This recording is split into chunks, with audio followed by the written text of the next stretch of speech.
Peace, peace, peace, peace, peace, peace, peace, peace, peace. Power, prosperity, love, light, and life. I greet you with these things, with these words, because I pray that they become a mantra for you as they are a mantra for me. Love, light, life, peace, power, prosperity. Divine blessings to you all. I've missed you. It's only been a week, but because I haven't done this in so long, and last week was my return after a long hiatus, I just feel so excited to be back in the groove, back, making things happen, making this happen, this specifically happen. And I did miss you. I did miss, while I was gone, I missed coming in front of the camera and talking to you all about what we can be doing to just help to balance the world and balance ourselves, most importantly. But we are part of the world. We are a reflection of the world internally, as above, so below. And peace, peace, peace, peace, power and prosperity for you, to you, I pray. I do pray.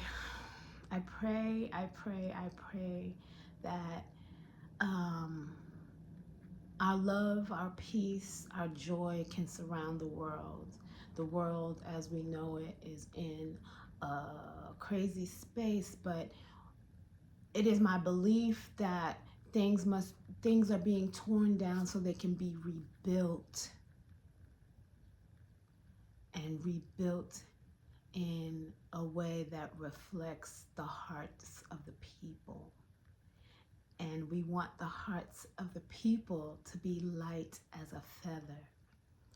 We want the internal mechanisms of our bodies to function in a harmonious, loving, caring, peaceful way, so that the external mechanisms of the world can function in a peaceful, harmonious, joyful way. The same way that we hope for ourselves is how we hope for the world. And the work that we must do on ourselves will reflect in the world. And I remember our discussion last week being about how we self-sabotage, how we torture ourselves, how we see our mistakes as these grand, painful points, or even we've integrated thoughts that others have about us, or that others have, drilled into us in childhood, and we've internalized them, and those thoughts constantly churn in our bodies, in our minds. We've discussed how our traumas as children and as adults become internalized, and we live with these pains and angers on a daily basis, and we work from a place of lack. We work from a place of dysfunction. We work from a place of pain and anger, and that is what we see in the world, because that is how we live in ourselves. So how do we release? How do we address? How do we become the reflection in the world that we want to see in ourselves? How do we become ourselves so we can reflect that into the world? How do we let go and let God? How do we surrender? I know many of us are still on the hamster wheel. We're running in the world like nothing's happening around us. We're running to make the bag. We're running to pay the bills. We're running to get our kids to school. We're running to make sure that everything is in place on a daily basis. And we're not taking the time to self-analyze, to self-love, to self-soothe, to self-heal. And I'm hoping that this small little moment, these 20, 15, 10, sometimes minutes, become a moment of reflection for you on a weekly basis. And maybe we'll do more in the future. But right now, I really hope that this small period of time becomes your point to go inside and to work on you, and to then hopefully reflect that in your household. Then your household can reflect that in your community. Then your community can reflect that in your neighborhood, in your city, in your town, in your state. It takes all of us to do the work, but it starts with you. So my question this week, or a question that I have for this week, which I think I already posed to you, is what do we do with the internal pains, angers, frustrations that we have with ourselves? What do we do with the anger and the built up stressors that we carry on a day-to-day basis? And I'm not a therapist, so I'm not trying to teach you mental tricks or trying to diagnose anyone. But I know from my experience as someone who is mentally hard on myself, and I know through my experience as someone who has survived severe health issues and who's now alive because of a liver transplant, and I know as someone who's experienced trauma at a young age with the death of my father at a month before my birthday, and just other traumas that we have through life that are not uncommon, but always sitting with those traumas and internalizing them and berating myself and being angry with myself over things that were not in my control, being angry with myself over things that were in my control that I did not react to or act on in a way that in hindsight would have been beneficial to me, or blaming myself for things that happened to me that I had no control over.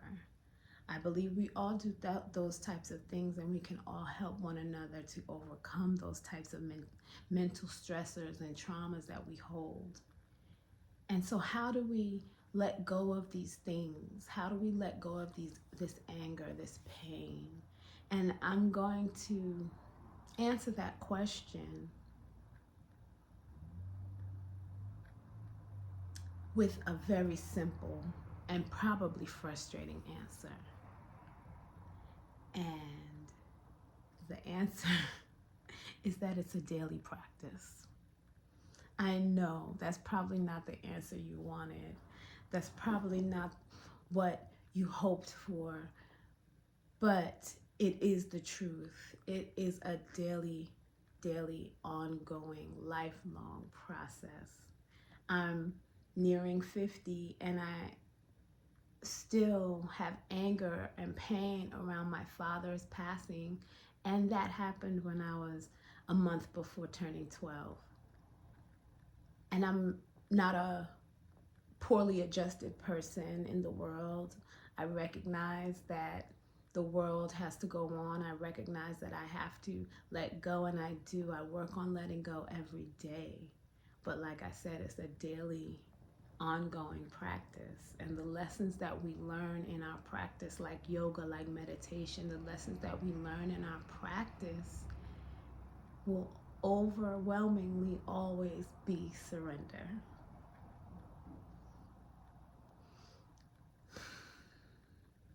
Was that satisfying for you? Was it anticlimactic for you?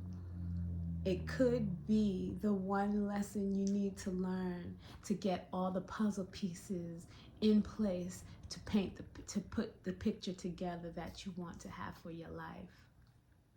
It could be the one lesson or the one thing that you needed to know in order to get over the hump or over the obstacle or around the barrier that has been keeping you in a certain place. And surrender comes in so many levels. It comes on a very personal level inside with yourself. It comes with your behaviors, with your choices to live a certain lifestyle. It comes with your desires to be someone or something that you are not. And all of those things may be causing you stresses. Examples, maybe you look at the world as a place where you're supposed to achieve and achieve and achieve and get accolades. We've talked about this in previous videos. You could go back and watch those, but we talked about the continuous striving for accolades, for status, for that promotion or validation from some authority. How is that goal helping you to become a better person inside? And how is that goal or that mentality towards striving for these accolades helping the world to be a better place? Maybe it's time to surrender that desire. Not the desire to do more in the world, not the desire to be a better person or to have more information, not the desire to impact your life. The desire, the mentality that an accolade makes you a more important or better person. The thought that an accolade, a piece of paper, a certification, and someone else's authority makes you more than worthy or makes you worthy of something. That,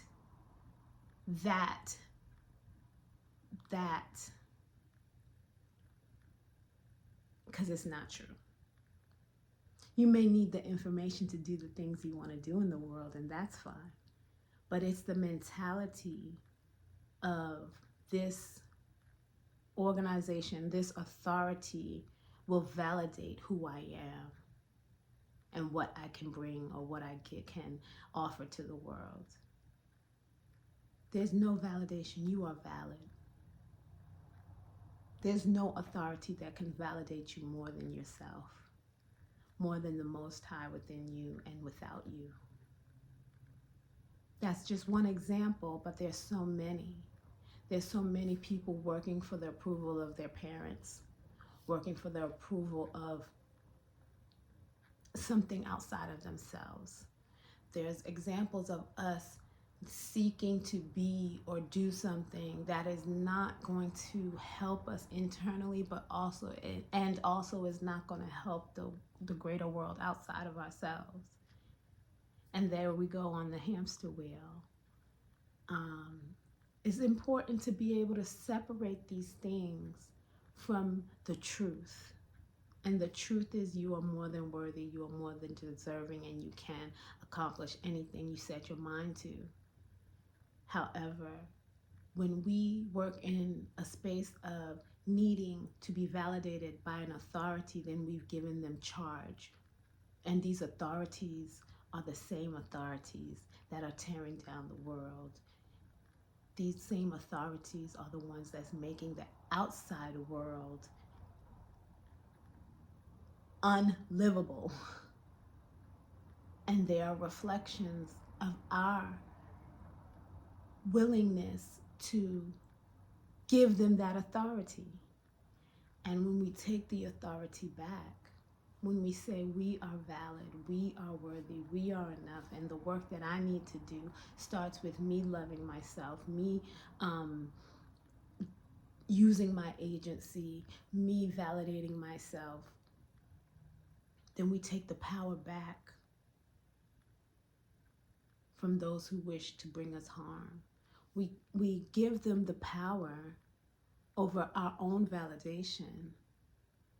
So it's time to take that power back. That's only one example of how we reflect our own frustrations with ourselves into the world. By giving that power away, we are allowing the world to fall apart, but we are also falling apart inside because we gave that power away. Where in your life can you take the power back? Where in your life can you use your agency? Where in your life can you make sure that you are validating yourself, that you are giving yourself the authority, that you are holding yourself to your own standards? When I think about the anger and the pain and the frustrations that I have, I think about what I could have done differently in the past, how I could have used my agency to change my outcomes, but not for the sake of holding on to a perception or an idea of myself that didn't exist then and I can't change, but more so that as I go through life in the future, I know that I can use my agency to give me the power to show I have agency and I have the power and I can use it in situations that could cause me harm if I do not speak up for myself. When I think about the anger and the trauma and the pain that I had from my past experiences, I also know that I can let them go. And I have to let them go on a daily basis because they live in me. And as you continue to let them go every day, it becomes lighter weight and lighter weight and lighter weight. And soon it will feel like a practice, like a yoga practice. But if you stop forgiving yourself, if you stop surrendering, if you stop acknowledging, then you do start to revert back. So your surrender is a practice. Your release is a practice. Your compassion with yourself is a practice. Your empathy towards yourself is a practice. Compassion and empathy and accountability are the tools of the now to create the future self inside and the future self outside that we want to see. So as I review my life and you review your life and you act on angers and frustrations in the real world right now that have ripple effects inside of you and outside of you, I want you to come back to this moment when we talked about surrender. I want you to come back to this moment where we talked about how letting go of our agency over ourselves and letting go of our authority over ourselves has consequences both internally and externally. We become more angry, more frustrated, more backwards looking, but in a way where we're condemning ourselves for our actions as opposed to learning the lessons of our actions. We want to learn the lessons of our actions so that we can be a better self today and tomorrow, so that we can reflect that better self in the world and we can collectively be better and we can collectively have empathy, compassion, and accountability for the world. It is our world. We create it. So we need to create a new world. And as this world is dismantling, it's dismantling for a reason. And I'm hoping that this moment, this one moment on Sundays can help you to dismantle the world inside of you that is causing you pain and anger through reflection, through surrender, through empathy, through compassion, and through accountability, so that we can create a world in ourselves that is peaceful, that is powerful, that is prosperous, that is loving, that is lifing, that is laughing, and that is full of light. I don't know what I just said, but I hope it moves you in a way that helps you to become the best version of yourself that you can be in this moment, in your future, and in the world. I love you, and I wish you peace, power, and prosperity. I wish you love, light, and life. I pray for you in every day, in every moment. I pray that you are becoming, that you are surrendering, that you are reflecting, that you are choosing to validate yourself, choosing to have agency, choosing to be the authority, choosing to let go so that you can function internally, that we all may function and reflect externally. Peace. I'll see you next time. Have an amazing week.